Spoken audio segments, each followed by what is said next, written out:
Can you imagine a cow being blamed for an entire city? One kick, one spark, and Chicago went up in flames. But was that cow really to blame?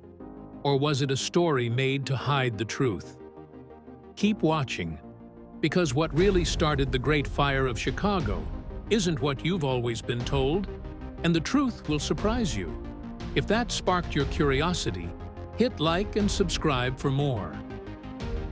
In October of 1871, Chicago was a city made almost entirely of wood, houses, sidewalks, even the streets themselves. It hadn't rained for weeks, and the air was so dry that even a single spark could jump from one building to the next.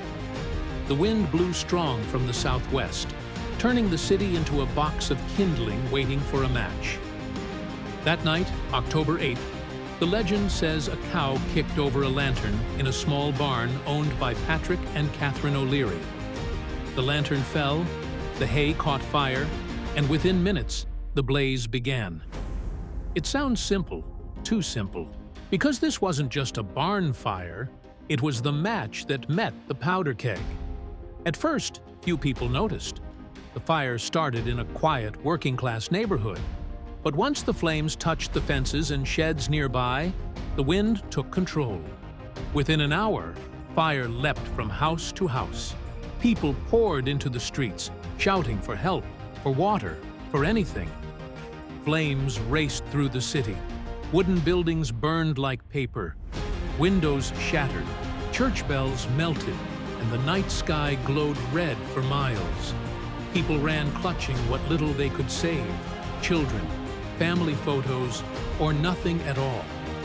If you were there that night, with everything you owned in reach of the flames, what's the one thing you'd try to save first? Let me know in the comments. But Chicago was already waiting to burn. Fire safety was poor, and firefighters were exhausted after another blaze the night before. Their equipment was old, their water pressure weak.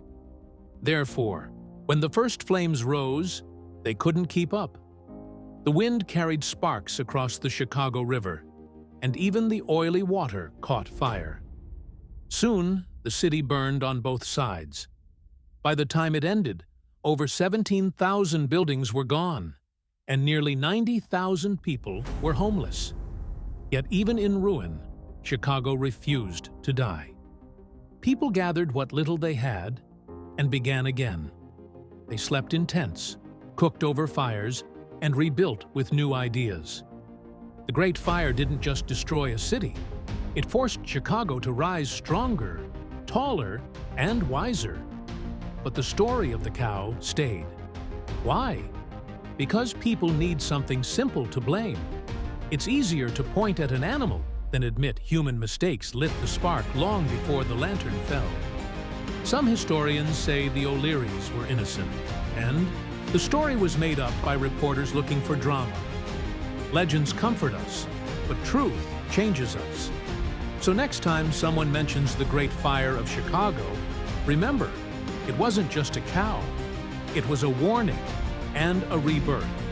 From ashes came ambition, and from destruction came design.